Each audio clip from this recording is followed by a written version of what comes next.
Hey guys, Tim Gillette Show, and we are back with another exciting episode here on our 100 days, 100 interviews in 30 days. So today I'm going to bring an old friend back on because she's been on my show when it was Rocker Life Coach. She was on my show, I think, when it was the Tim Gillette radio show. So I'm going to bring her back up for this one too because just like me, she's changed quite a bit. I knew this girl back when she was Pink Biker Chick. We go back quite a ways, and we've had quite a friendship, I'd say, over the last probably about 9 years or so. I gotta remember where we originally met when it was. I'm sure she'll catch me up on that. But today we're going to be bringing on Eldonna Lewis Fernandez, and she's got something. I want to say it's probably the most fascinating thing I've seen her do. So I'm excited to have her here. Let's talk about it. Hey, Eldonna. Hey, Tim. What's shaking? Not much. What are you doing today? Well, I have a job with a defense contractor, so I'm gainfully employed here at home. My office is right back over there on the other side of the beads. So, on the other side of the partition. Yes, right. I have my two four-legged coworkers, Meow Mix and George, and Meow Mix has now moved to her desk outside sunning herself. So. Wait. Oh, my cat. Yeah, mine's right here. Sun still coming down, sitting in the sun. Yep, they love that, don't they? So they soak up the sun. So tell me what you're doing now. Well, I'm doing my baskets and beads mission in Kenya with 34 women in a slum in Kenya. Wow, this is totally new from Pink Biker Chick. Hey, I'll always be the Pink Biker Chick. Take control of the handlebars of your life, roll on your throttle to success. That'll always be there. Isn't it funny? I mean, I always get this thing where, in the show where I kind of get people to tell them what they're at, and I get the story back. But like you and I, the story goes way back. I mean, I did know you when you were Pink Biker Chick. Yeah, that was, well, I mean, we heard of each other in the motorcycle world, but we never really met in person. I think we were Facebook friends before we met at Craig's, Mm-hmm. Well, I mean, we go back, like the commonality of people we know. We both knew Joan. I'm trying to think if we met about the same time as you and Jeff and I met. But there's other people in the world, like I knew from Vegas and stuff like that, who all talked about me, and I don't know if you know Shelley Rice, in that whole realm of people that we always talked about. Do you know? I mean, I would get everywhere. Do you know Pink Biker Chick? And I'm like, I know who she is. Yeah, I was, working on kind of doing something in the motorcycle industry, but I don't know, it didn't work the way I thought it would work. So I started using my expertise, teaching people how to think like a negotiator. And I still do it. As a matter of fact, I did a little piece the other day on my own Facebook about negotiating with creditors during this coronavirus time. So yeah. I love teaching that, and I still teach it whenever I get the opportunity. I have always, you know what I mean? When you went to the negotiation, I have learned the most about negotiating things, and I love your you know what I mean. I know you did like a boot camp type thing where you taught people to go to yard sales and negotiate. It's a great place to practice your negotiating skills. I remember that. It is though, because it's like a low risk, low cost environment where you're going to you make offers. That's all negotiation is: offer, acceptance, counter offer, rejection of offer. And you're making an offer, and it's only a few dollars. And so if you screw it up, big deal. But you learned how to read the other people. You learned how to ask for exactly what you want. You learned how to actually hone those skills. And I especially have a lot of people that are scared to do that. And I tell them, go to a yard sale, go to a thrift shop, make an offer. Now, all I can say is no. But have you seen what Gary Vee was doing along that line? I think so. So I've seen him do a couple of them live, and I see him recording a couple of them, because he tells people, well, if you're broke and you got nothing to do, go to a yard sale and take your phone with an eBay app and see what thing it is selling for on eBay that's actually at the yard sale. Oh, okay. Yeah, I remember that. All Okay. right. And like I did similar to that. All right. Where I bought junk and sold it and turned a profit. And that's how I think I bought my original like $1,000 worth of Apple stock that turned into 5,000 over a couple of years time. And that's it. It's kind of a great match. Most people are like, well, I'm scared to go do this. Well, if you watch Gary Vee do it, I mean, Gary Vee, who does not need to go to yard sales, still, every now and then, he goes and does it to show people this is how easy it is to get started. If you've got nothing going on, go to a yard sale. And I'm thinking next step from there, they need to speak with you to learn how to negotiate at that yard sale. Well, funny thing is, I started selling on eBay like in 2002, 2003, doing that same thing. I should have publicized that, but I started selling on eBay, and then I would go to yard sales and find things. And this is before you could really kind of had an app where you could look them up. You just had to kind of think, oh, okay, I know this will sell. I know this will sell. And then I started selling Harley parts on eBay, buying them from dealers and reselling them. I made a lot of money doing that. Now, I built my one chopper. I bought my wreck chopper off of, I don't know if it was eBay. It might have been eBay at the time. It might have been Craigslist. I don't remember. But it was kind of wrecked up, and I bought it and rebuilt it, and it was all eBay parts. Like I went through eBay finding the parts for the information I needed, and piece by piece bought the parts and fixed that bike up. And at the time, I was making $7 an hour working at Starbucks, so, which was 2004, 2005. But anyway, it got me through because I couldn't afford a bike, and that was the way I got to do the bike I wanted. Is I basically bought a wrecked bike and rebuilt it the way I needed it to work, and drove it every day. And eBay is that. And I wished I'd learned negotiation skills, but you can't really negotiate on eBay that much. Well, you can bid on it, but I hardly ever did the bidding. I always bought, okay, they're doing sell now for this price, and I would do it. I don't like the negotiation part.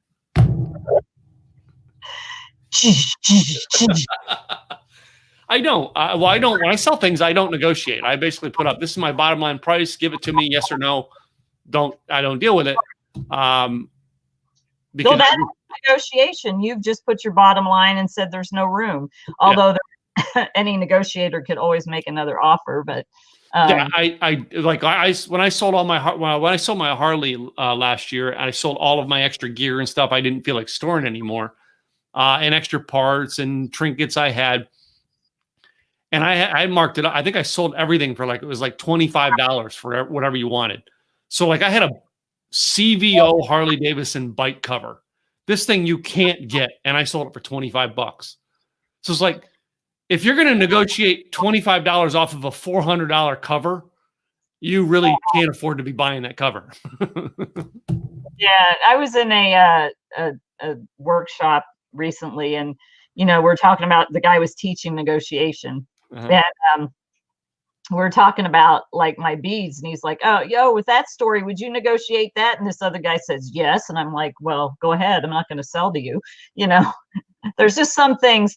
I'm all about negotiation, but I've had people ask me, oh, if I buy two, can I get a deal? No, you cannot, because this is something fair trade. It's taking money away from the women who don't have money to make it.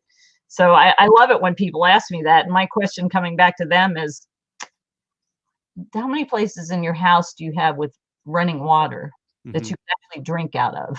Yeah. And I did that actually at Craig Duswalt's boot camp. Somebody was trying to negotiate a deal. Oh, they'd like exchange rate, blah, blah, blah. I'm like, how many places do you have where you can get up out of your bed and go to the bathroom? I'm like, these women don't have that. So no, there's not a deal. So I bought them both anyway. So I think it was James Malinchek spoke at one of Craig's events. Like he was doing just a blip in. All right. And I wasn't in the room because I was doing something for Craig. I don't remember what I was doing.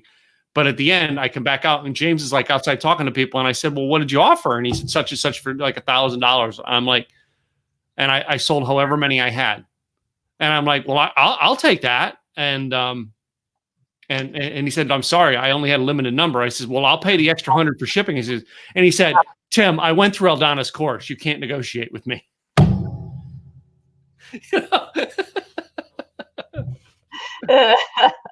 I love that. I mean, but I love James. James is like, he's one of those people. This is the way it is. If you want it from him, you're getting it the way it is, but that's the smart way to do things. But yeah. Yeah. Anyway. It's like, it is what it is. Don't be, don't be haggling. Okay. What can you do? So now you're doing this thing with baskets and beads. All right. Tell me how this got started. So, actually, I had I was speaking and had a booth at Craig Duswalt's boot camp. Mm-hmm. And the person next to me, this guy, Steve, who I didn't know, had this booth, and he was doing something with Craig to raise some money with Craig's Band Together Foundation to take blankets and stuff to people in the Houston Beaumont area from that hurricane that was there in 2017. So this was fall of 2017. And I sat down with him and probably for about a couple hours just talked to him, and he was talking about, he does these trips to Kenya, he's been doing it for 20 years, blah blah blah. And I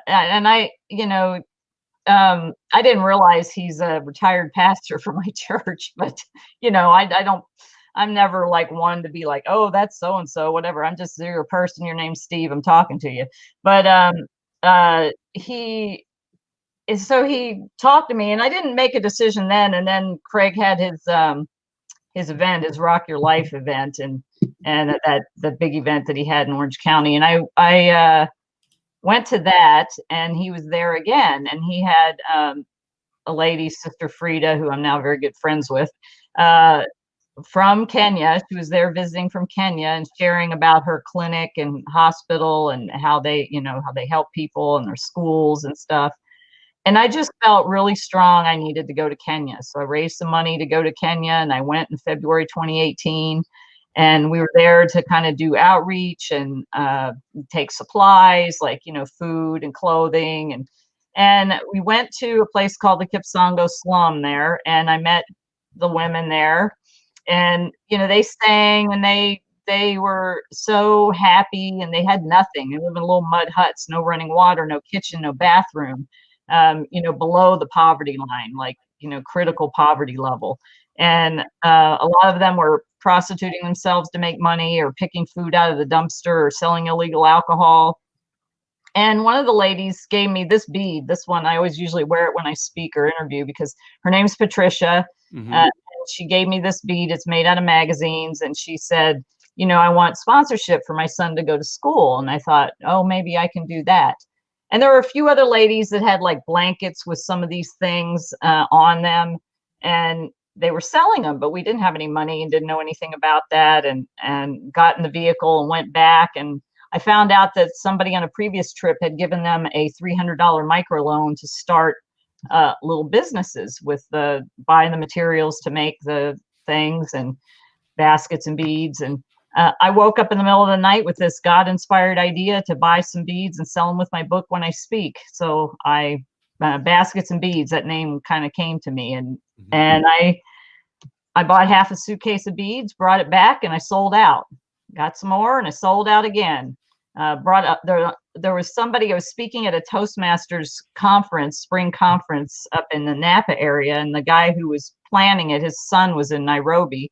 So he brought back a whole suitcase of beads. Mm-hmm. And then I sold those out. And then I went in July of 2018, and there were a lot of other people that went on the trip. So everybody brought back a lot of people brought back a suitcase. Mm-hmm. And I sold those. And then in February, 11 suitcases came back, and it just kept increasing. And I kind of found out about fair trade and got involved in the fair trade world. And so I have things in a couple of shops. I have some wholesale customers, and I'm working on going online. So it's been 2 years. I'm now a member of the Fair Trade Federation. That's a whole nother story about getting that. That was like a 17-page application, very intense. And I got denied the first time, but I just got that right before I went to Kenya this last time, and I just returned and had 11 boxes shipped back and 3 suitcases.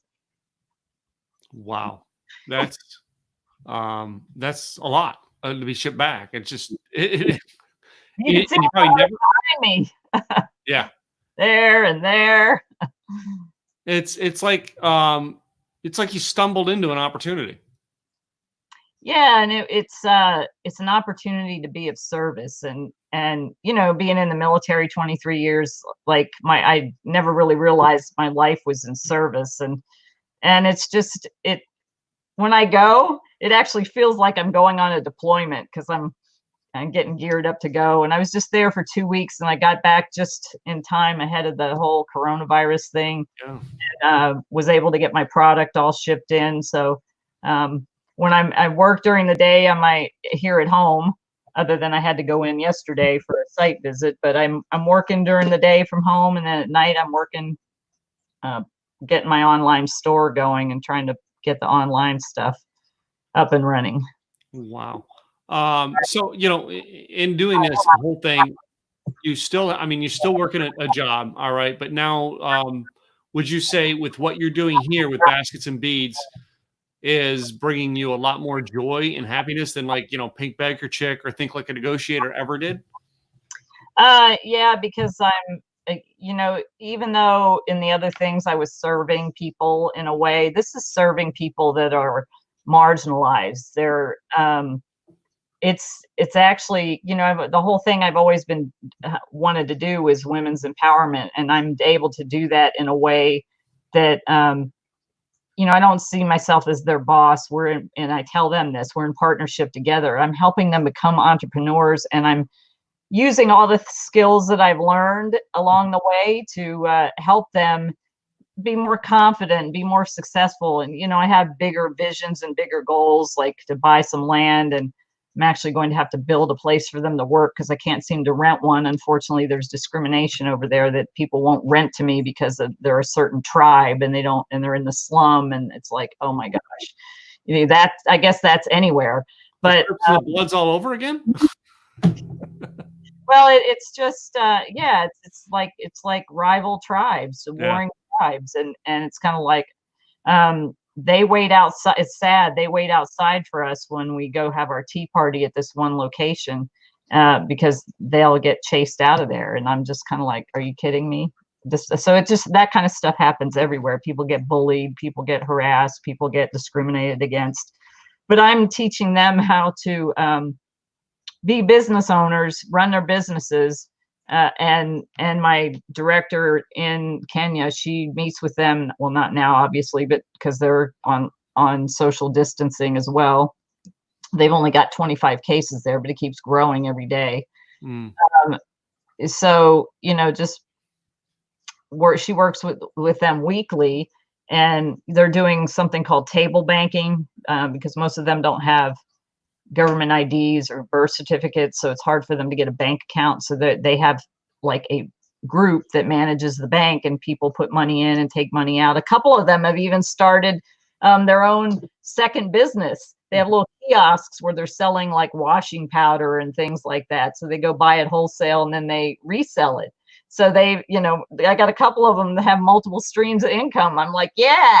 Yeah, cool. So, It's almost like, have you seen the movie The Machine Gun Preacher? It's like trying to think if you've seen it. I think it was a Gerard Butler. It was based on a true story. And the guy he went on a mission trip and actually, you know, ended up, it became his whole mission to then doing everything he could over here to do stuff over there for them.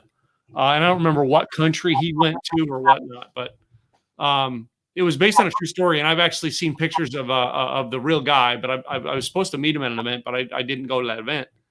But it's almost the same thing. It's like he went there, and something in his fabric of what he believes in and he does attached to what they were going through. And it's almost like your mission met them and went, wait a minute, my mission's their mission. We need to partner. You know what I mean? Yeah, yeah. Because you know, you always have the naysayers or whatever. I've had few people. I actually had some person get nasty with me and started yelling at me for, like, you know, she was like, I was poor, nobody helped me, why are you doing that? I'm like, whoa, okay, that's your issue, you know. But some people are like, well, why aren't you serving here? And I'm like, well, I served the military for 23 years, so you could have the freedom to say those type of things. Mm-hmm. But I don't talk about it. I'm part of a veterans group at church. We do things to serve our fellow veteran brothers and sisters. So I am still serving people here, but my thing is you can't decide where God's going to call you to serve. I feel this is God's calling in my life, and I'm doing what I'm called to do. So Kenya's a very long way away. Like, would I have chosen to fly? It takes 24 hours just to get to Nairobi. And then if I drive, it takes another 8 hours. But I've been shipping my bags and flying on a little puddle jumper, which takes about an hour and 10 minutes. And when I say puddle jumper, it's like 12 seats. Wow. They're like, welcome to Safari Link. You know, the pilot's in the front seat and he turns around. Welcome to Safari Link. Here's a bottle of water and some sweets. You know, we're taking off now. Yeah. Wow. It's like, you know, so and there's bugs there that have like diseases like malaria. So I usually take malaria pills, and you know, I would not have chosen to go there. I wouldn't have thought, okay, this is where I'm going to go. I was called to serve there, so I said yes, basically. Wow. Yeah, because like I'm like creeped about going even outside the United States myself. I don't see that as being God's calling on my life, but when I see what you did, where basically, yeah, you got out of the comfort zone and you went there, and basically step by step you accepted the call, right? Well, yeah, I kind of got woke up in the middle of the night with this idea, like just dumped in my head, and I kind of said, oh, okay, you know, I'll take a few beads back. Mm-hmm. Yeah, like that half a suitcase. I'll take half a suitcase of beads back, and I've got enough beads here to fill, I don't know, 30 suitcases. I got beads everywhere. So, what are you doing to market them and sell them here in the United States now, though? Well, obviously, I'm a little bit at a standstill with marketing to like, you know, part of my target market is fair trade stores, and I also want to reach out eventually to places like Nordstrom's, Francesca's, Whole Foods, things like that. And then I'm starting to build the online thing. This little setup I have back here, I've been taking photographs to put online. So I'm kind of playing with this, and I'm going to move it outside on my patio and take some pictures of the things and see how it turns out, and then upload. I have a lot on the Shopify store now, but I just brought a lot back with new colors and new styles, so I need to upload those. So I'm doing that slowly but surely and trying to build the online presence, both with my Facebook page, Baskets and Beads Kenya, and at Baskets and Beads on Instagram. Okay. And now here's the really tricky thing I want to ask you is, way back when you were a Pink Biker Chick, do you feel that your mission with Pink Biker Chick is now being even more grown out with Baskets and Beads? Oh yeah, definitely. The whole thing with Pink Biker Chick was empowering women to take control of the handlebars of their life, but not taking a back seat, going from the back seat to the front seat, which meant encouraging more women to ride. And I'm a tiny woman, you know, I'm like 5'5", about 127 pounds, and oh geez, sorry. And I can ride. I have a 626-pound Harley, and I can ride that like there's no tomorrow. So that's just empowering women to do that. And now I'm also encouraging women in a different country, but it also encourages women here, because women who can't, even men too, but you know, women who can't go to Kenya and support the mission in Kenya, when they buy a bead, they're helping a woman get out of poverty and not have to prostitute herself to feed her kids. Yeah. And well, you know, and I think it's unique because basically you're teaching those women to look for the opportunities, and you've opened up the opportunities. You know what I mean? You've also taken wise counsel, you know, everywhere I've known you in the past 8-9 years, I've always seen you seek wise counsel and take it. So who are you getting the counseling from in this venture? Do you have someone that you're sticking close with for mentorship, or what? You know, I as a veteran, I've kind of gotten a couple of mentors that I've been looking for some help, mainly on the online things. Really don't know how to do that properly. There's a lot of people out there that want to charge you, you know, 10, 15 grand to help you out. And I'm just kind of like, I'm overpaying large sums of money to get people to help me. Yeah. I'm just like, I just came from Arsenal, which was put on by Syracuse University for veterans. And there was a lot of people there that I could get help from. And I've been actually talking to some of them. There was another organization who has veteran mentoring and hooked me up with actually a vice president for MasterCard, and then another online marketing genius. And I've had kind of conversations with them as well. So I'm taking all the stuff that I've learned from all the things that I've been to, and seeking counsel just from people, and then doing some research, reading things and trying and testing things out and seeing how it works, what doesn't, what can be improved for next time. The old after action review we did in the military, and just trying to tweak and not do it by investing large sums of money, which kind of got me in trouble with my speaking business. Got me in a lot of debt, and didn't get as much traction as I wanted, which is why I had to return to a corporate job, because I just needed the funds to pump into this venture, and my military retirement wasn't quite enough to live on. So yeah, that's I guess the long answer for that. Well, I mean, it's an answer because now, we seek mentorship from people. Like, I always say, I always like to ask, is there somebody in your past that like said something that inspired you?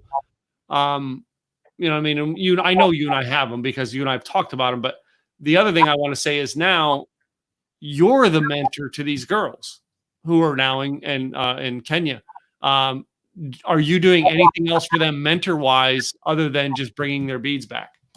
Oh yeah, we we're teaching them some different entrepreneur principles. I'm part of eWomen Network, and they've got some great core values there that we're kind of incorporating into what we're doing with them, the lift as you climb type of thing. So we're teaching them how to come together and be a community and be there for each other, where in the past they were like infighting and backbiting. And there's none of that. And we're teaching them about commitment. For instance, when we had our so I went there ahead of time. I always go ahead of when the team's going, and the team came, and we had a day set up where we were going to do bead making, show people how to make beads, and then people could buy from them. And no cash was going to exchange hands. We were going to do write it all down, because in the slum you don't want to have cash on hand type of thing. So we would get them paid later, which is how we do it. We don't do any exchange of cash. They have something called M-Pesa there. Everything goes through that. So so a couple women showed up, and I kind of walked in there and I said to Layla, I'm like, what are they doing here? And one of them I know. She never wants to come to the meetings. The whole thing is, we made a decision when I was there the last time, and we had like 40 women show up, and there's only like 30 in the group. At that time, there were 25 in the group. So we had 15 women who didn't want to show up for any of the meetings and didn't want to work on themselves, but they wanted to show up and reap for the rewards of, here Mzungu means white person. Mzungu's coming, going to spend money. And so I ended up taking money away from some of my women who have been committed to coming to the weekly meetings. So we made a decision: if you're not going to be here, for the work, you can't reap the benefits when it's time to reap the rewards. So those two women, bye-bye, on. And there was a third woman that she only had a couple of things with her, but she's got HIV, and she's like about as big around as a pencil, and she's known Steve for years. So we let her stay, but we were like, if you cause any problem, you're going to be ejected. So but it's kind of like that message went back to those other women. Oh gosh, this is an exclusive group. Yeah, it is exclusive to the point that you need to come and work on yourself. You can't just come and show up and reap some benefits, and you haven't been willing to put in the work. Yeah. Well, I mean, that's good, because that is part of the empowerment process, is, if you're just going to show up and try to sell your wares, all right, what's the difference between selling this wares and what you were doing before? Yeah. About that. Now it's, no, I want to make you a better woman, take control of your life. Right. Yeah. And be an example to their kids. A lot of them have, they have like one lady has 10 kids. They got an average of six or seven kids. And some of them, like, one lady, her husband was killed in the tribal wars. Another lady, her husband died from something and left her with 7 kids, and it's kind of like, wow, how do you, and school's not free over there. They have to pay a school fee and they have to buy supplies and uniforms and all this stuff. And, it's, it's about like $300-400 for the school, and then all the uniforms and supplies and stuff. They can't afford that. So we're enabling them through providing them an opportunity to earn income to be able to do that and not have to choose between, do I eat today or do I send my kids to school? Yeah. Well, that's good. That's good. Where do you see this, say like about 3 or 4 years, 5 years from now? Where do you see this going to? What's the vision you have with it? Vision on the nonprofit side is that I've, at least built 1, if not 2 communities, bought some land and built some housing, have a complete manufacturing facility for them. I want it to grow it. And we've been talking about having education and other things like doing hair or, teaching people how to sew and all those type of things, but have a school for young girls to teach them a skill. And then, also have built housing for my group of women, and then maybe started another community somewhere else. So my big vision is to like close down that slum completely and have them all living in other places. And then on the baskets and beads side, be a household name, just be in all the major department stores from Nordstrom's and Macy's and Whole Foods and all those, Francesca's, and many more, just to be a well-known brand that supports empowering women and their children. That's just awesome. So it's always great to see someone who takes a process and learns from it. And you have, you've taken a process, failed, picked up, failed, picked up, kept going, and then it's like, okay, well, God wants me to do this. Okay. Why did I spend all the time over here learning this? Oh, now I see. Yeah, because all the things that I've learned along the way are I'm able to incorporate. There's some other things I don't know and things I'd like to learn, but like I said, I'm not willing to pay thousands of dollars, and I don't have the time to be part of groups, and I just, it's like I can't do any of that anymore. So I have to find a different way. Yeah. Well, I've seen people like, we both were in Craig's group for the longest time. But I've seen their other masterminds that I've been part of. I've seen people come in and not realize how hard the work is. And they just want to basically, well, I can throw $300 or $3,000 at this and it's going to fix the problem. You have been the perfect example, especially with these women, that it's not just throwing money at the problem, it's doing the work. Oh yeah, and that's put the time in. my phrase, the power's in the work. It's like a lot of people want to come, they sign up for something or they throw money at something, and a lot of people in the poverty area, there's a great movie I suggest everybody go watch. It's called Poverty Inc. You can find it on YouTube. It's a movie about the poverty industry, which is disgusting. People are making money off of poverty. And I guess it just goes with anything. But, people want to throw money at a problem. You can't, money doesn't, like you think about somebody who wins the lottery and then they're broke again, because throwing money at something doesn't solve a problem. You have to change a mindset, and people have to do the work. And people that don't want to do this is it, this is going to fix everything. Oh, you mean I have to do this and this and this and this? Are you kidding me? Yeah, you have to do the work. You don't want to do the work, you might as well not sign up for anything, because you might as well not invest any money in anything, because you're going to have to do a whole lot of time. And I was, I'm like, did I like that I had to go back to a job? No, but right now I'm grateful because I'm able to go sit over there and work and get paid, and still be able to support this ministry as it grows, and helping more people become aware of it. But it takes time and it takes money, and I was I was willing to do that as hard as it was. Oh my gosh, it was the hardest thing that I had to do, realizing that I was going to have to, go back to work. And I still had some speaking engagements this year. They all have canceled. Mhm. So I would have been in a world of hurt. And I'm so grateful. I'm so grateful every day, because this means that, I'll be able to sustain myself, which I could almost do on my retirement. But my women are still going to be okay. I'm still going to be able to move this forward, even during this time. So if someone wants to find out about this ministry and stuff, and what is the website for you can, even though it's flashing on the screen down below here, but why don't you say it for the audio version so we can hear it? Yeah, well, so the basketsandbeadskenya.com goes to my website. That's the Shopify store. Okay. Basketsandbeadskenya.org is the kind of this backstory with the nonprofit stuff, where if somebody wants to make a donation, they can do that. We have like a high five and a double high five program, like $10 a month for food packs to make sure that my women get food. So basketsandbeadskenya.com, basketsandbeadskenya.org. I love this tool. I can add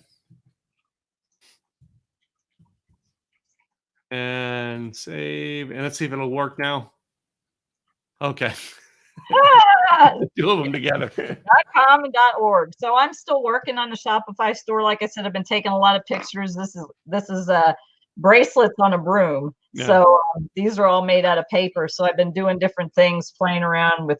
I was like, hey, I've got a whole patio full of flowers. I can take a lot of photos, and I'm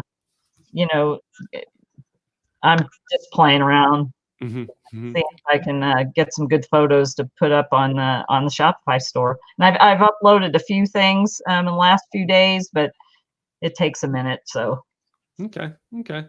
So I appreciate you coming on and telling your story again. All right, because this is just I've loved watching your transition into this. But I always like to close my shows out with a little bit of fun. You want to have fun, right? Hey, I'm all about having fun. So I like to do this game called This or That, and I have a couple of questions. It's I say two different things. You pick one. All right. Two of them are mandatory, and people get a little. They're sensitive subjects, but people play. You all game? Sure. Okay. So let me start off the list with Star Wars or Star Trek? Star Trek. Oh, well, that puts a side question in. Kirk or Picard? Picard.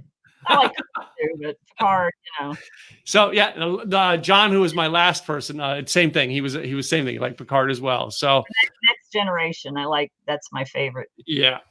Okay, so beach or mountains? Beach and mountains.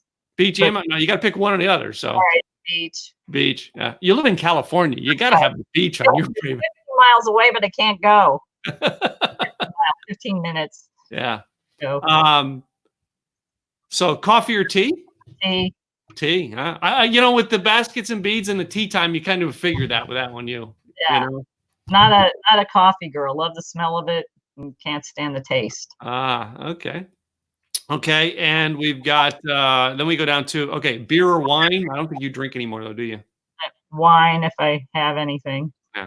I try to think of the last time I had a glass of wine with you. Really, it's been that long. So yeah, every once in a while. I mean, the scripture says, "Be not drunk with wine." So like, I'll have a glass once in a great while, but Okay. Tea. Well, this one here, all right, because of your living in California, but I know your Texas roots, I'm going to ask hamburger or tacos? Tacos. Come on. She grew up in Texas. She's got to love tacos. Yeah. Homemade with Eldonna salsa. Yeah. Some of the best tacos I ever had was in Arizona and Phoenix. Two biker friends of mine were on that Hoka Hay ride, and I went with them to see them off on that day. And right across from our hotel was a little taco place, and it's probably the best tacos I ever had. And that event was the very first time I met Joan in person. Oh, right. Yeah. But yeah, I remember that's the tacos. I remember greatest things, but like tacos. 2008, I met Joan. Yeah. Here in Texas, all right, when I was in the car wash business, we'd eat tacos out of a guy's trunk. He would come by the car wash and make tacos for you out of his trunk. Oh my gosh. Those are some of the best tacos you're ever going to get. Yeah. A couple more here. All right. So then I have a little controversial one here because right now, all right, with all the toilet paper shortages, we're going to toilet paper under or over? Over. Okay. If you can have it at this point in time. Right. I still have some. I had the miracle paper towels yesterday, you know. Yeah. So I know you're a single girl and all, but I got to ask this one: is boxers or briefs? What? That is the answer I expected. To tell you the truth, I expected you to go, what? Is there such a thing? I throw those last two in because they're fun to see. But I mean, I always like to see people who have just, it's fun questions, I've done, sometimes I throw in, the pizza questions. Sometimes I throw in, meat questions, but every now and then I just, you got to throw fun ones in at the end to make people go, huh? Yeah. But the toilet paper one, that's a war sometimes, just saying. I guess so. Yeah. So somebody has to have something to fight about. I don't know. Yeah. Yeah. So again, your websites, basketsandbeadskenya.com and basketsandbeadskenya.org, correct? That's it. You got it. All right. Any parting words you want to give to the guests who watch this? During this time, I think the most important thing is be kind to each other and be kind to yourself.